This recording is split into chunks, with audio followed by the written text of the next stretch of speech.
Para reconciliar la cuenta larga maya con la puesta en marcha del CERN en 2012, debemos considerar 2012 no como el fin del mundo, sino como la fecha límite de frecuencia para la élite en el modelo toroidal. 2012 fue el momento en que el huevo cósmico estaba programado para eclosionar. Es decir, la presión etérica debía pasar a contracción saturniana y a expansión solar judaíta. El CERN fue el mecanismo de bloqueo utilizado para impedir dicha expansión, empujándonos a lo que Star Trek y Shakespeare llaman el país desconocido. ¿Han notado lo surrealista que se ha sentido el mundo desde 2012?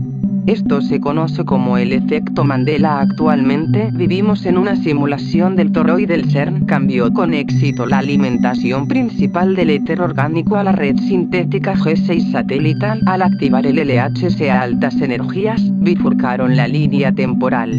Empujaron el toro a un abismo sintético a una frecuencia paralela donde el cubo negro podía seguir existiendo aunque su tiempo natural se hubiera agotado. El efecto Mandela ocurre cuando la escritura sintética no coincide perfectamente con la memoria orgánica.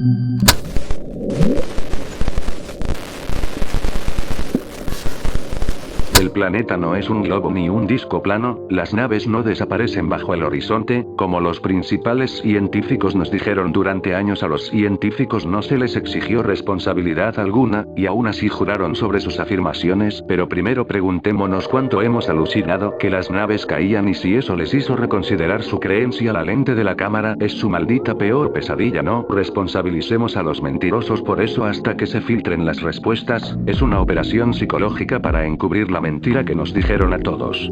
Dejen de hablar de teorías ridículas, dejen de hacer todas estas teorías de lo sé todo. Lo único que sabemos es que lo que sea que vivimos, es muy diferente de lo que nos siguen diciendo. Hay docenas de experimentos imposibles que muestran objetos muy por debajo del horizonte todavía a la vista. ¿Y cuál es el contraargumento más dominante? Es un simple nada. Primero que todo, 1. Necesitamos dejar de elaborar supuestas teorías y simplemente enfocarnos en este único hecho observable. Dijeron que las naves desaparecen, individuos respetables, científicos en altos lugares, dijeron que las naves desaparecen. Los hemos refutado, así que primero, hagámoslos responsables. Oye, señora científico negro masónico cara de mierda, algo así como una mierda enorme ahí arriba. Entonces, ¿a qué distancia por debajo del horizonte alucinaste que la nave iría? ¿Te imaginaste que es exactamente a qué distancia por debajo del horizonte? ¿A qué distancia de qué caída alucinaste y declaraste públicamente que era verdad? Pequeños pasos. Pequeños pasos matan la operación psicológica. Solo concéntrate en una cosa que nunca pueden hacer. Solo en una cagada suya. No pueden refutarla. Muestran el sol de 24 horas a los terraplanistas, que olvidan que la curvatura no existe, no es un globo ni un disco plano. Cálmense, idiotas. Tienen más respuestas y solo nos han dicho mentiras.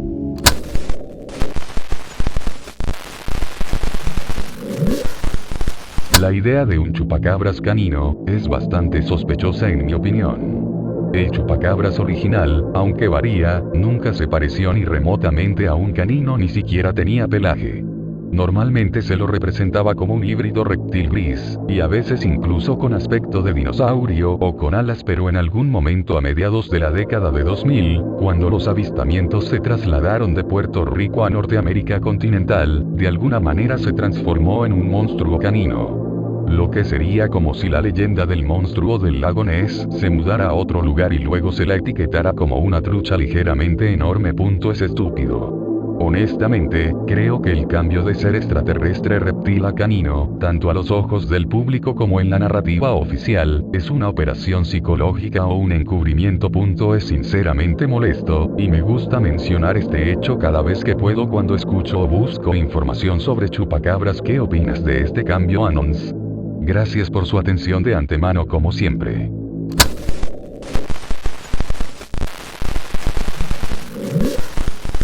Hola, he estado trabajando con el equipo de la nueva película de Spielberg, Día de la Revelación, y estoy aquí porque quería darles un pequeño adelanto de lo que ocurre en la película y, en general, un par de ideas sobre lo que ocurre entre bastidores. Primero, Spielberg sabe mucho más de lo que revela. No entiendo por qué se niega a hablar de todo lo que sabe. puede que haya firmado un acuerdo de confidencialidad en algún momento. Segundo, algunas personas de agencias han colaborado con nosotros en la realización de la película. Se visten de forma informal, como civiles, y a menos que sepas quiénes son, ni siquiera los notarías. Desconozco los detalles, no soy lo suficientemente importante, pero parece que ha habido cierta cooperación con ciertas personas, que podrían o no representar a las agencias para las que trabajan. Tercero, la principal conclusión de la película. Los extraterrestres ya están en el planeta, se habla de entre 1.300 y 2.000 millones, y pueden crear sus propios cuerpos, así que es prácticamente imposible distinguirlos de un ser humano auténtico. Pero esperen, hay más. Dado que, a todos los efectos, estos extraterrestres son iguales a nosotros al menos en el exterior, así que tienen relaciones sexuales con seres humanos originales. Se han dado cuenta de que el autismo, la esquizofrenia y otras afecciones son cada vez más comunes hoy en día. Bueno, hermanos y hermanas, todo se debe a que nuestro ADN se está mezclando con el suyo, y muchos de ustedes, mirándose al espejo, estarían contemplando una forma de vida híbrida humano-alienígena, sin siquiera saberlo. Si lo piensan, muchas cosas cobran sentido desde esta perspectiva.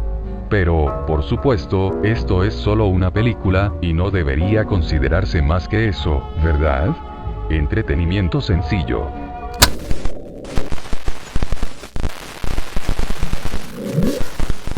Un hecho poco conocido sobre el escritor de novelas de ciencia ficción Philip Dick es que escribió sobre cosas en las que genuinamente creía. Realidad falsa, humanos falsos, cambios de realidad, seres trascendentes que intervienen en el mundo, batallas entre dos seres, etc. Estos temas recurrentes en las novelas de Philip Dick eran cosas en las que realmente creía. Afirmaba haber tenido múltiples experiencias y visiones que probaban sus creencias, quizás debido a los efectos de su adicción a las drogas. Era una persona mentalmente inestable y pasó su vida entrando y saliendo de hospitales psiquiátricos. Después de saber sobre Philip Dick, seguí pensando que tal vez podría haber muchos creadores como él que basan sus novelas, manga, películas, juegos, etc. en lo que realmente creen. Si tales personas hubieran nacido hace miles de años, podrían haber fundado religiones. Pero en la sociedad moderna, hacer tales afirmaciones seriamente solo los etiquetaría como enfermos mentales, y solo pocas personas tienen el coraje de expresar públicamente sus creencias, que están tan lejos del sentido común, como Philip K. Dick. Quizás muchos simplemente escribieron ficción basándose en sus creencias, con la silenciosa esperanza de que alguien las entendiera. A veces pienso que obras como las de Edgar Allan Poe, Robert Heinlein y Lovecraft, etc. se basan en lo que realmente creyeron o experimentaron, y como retratan lo que una persona realmente creyó a lo largo de su vida, han influido en tanta gente y han sido ampliamente leídas. No estoy seguro de si este es el tema adecuado para este foro, ya que lo que alguien realmente cree y lo que realmente es son dos cosas diferentes, pero bueno, ¿quién sabe? Quizás entre esas obras haya historias escritas por personas que captaron las verdades ocultas del mundo, no meras alucinaciones psicóticas.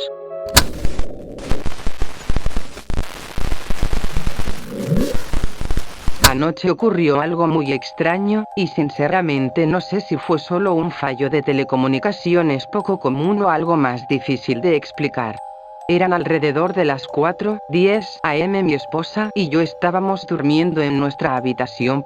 Me desperté de repente por unos ronquidos muy fuertes. Moví a mi esposa, pensando que era ella la que roncaba, pero el ruido también la despertó.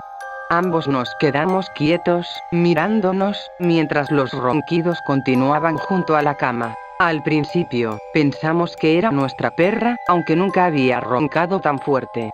Le hablamos para que parara, pero para nuestra sorpresa, nuestra perra se levantó desde el otro lado de la habitación, que estaba en completo silencio. Encendimos la luz rápidamente y nos dimos cuenta de que el sonido provenía del teléfono de mi esposa. Descripción del sonido: ronquidos muy fuertes, acompañados de respiración profunda. Sonaba completamente real y humano, sin distorsión ni robot. Mi esposa contestó el teléfono, y esto fue una de las cosas más extrañas. Los ronquidos se volvieron más silenciosos, muy similar a lo que ocurre cuando se mueve suavemente a una persona real para que deje de roncar. El sonido no se detuvo por completo, pero disminuyó notablemente. Encendimos la pantalla. No había ninguna llamada en curso, ninguna llamada perdida, ninguna notificación, ningún video reproduciéndose, ninguna aplicación ejecutándose en segundo plano, nada en absoluto. El teléfono estaba en modo no molestar, lo que debería haber desviado las llamadas entrantes directamente al buzón de voz. El sonido continuaba, aún saliendo del altavoz, solo que más débil que antes. La fuente de audio nunca cambió. Al auricular los ronquidos y la respiración solo cesaron cuando mi esposa me llamó desde su teléfono. En ese preciso instante, el sonido se interrumpió bruscamente y fue reemplazado por el tono de llamada habitual. Después de eso, el teléfono se comportó con total normalidad. No aparecieron registros de llamadas, no aparecieron notificaciones, el teléfono no se calentó. Lo único inusual fue el comportamiento de nuestra perra después. Parecía asustada y se negaba a quedarse en la habitación, algo muy inusual en ella. No volvió a dormirse en la habitación hasta varias horas después. Eso es todo. Comparto esto para ver si alguien ha experimentado algo similar o tiene una explicación técnica.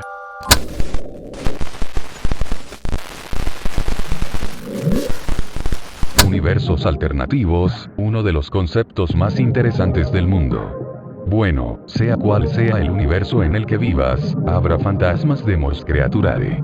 ¿Qué son? Si estás fuera de tu casa entre las 7 p.m. y las 11 p.m., existe la posibilidad de que te encuentres con uno. Sabrás que uno te ha encontrado cuando helas un fuerte hedor a plástico fundido y todo se haya quedado en silencio.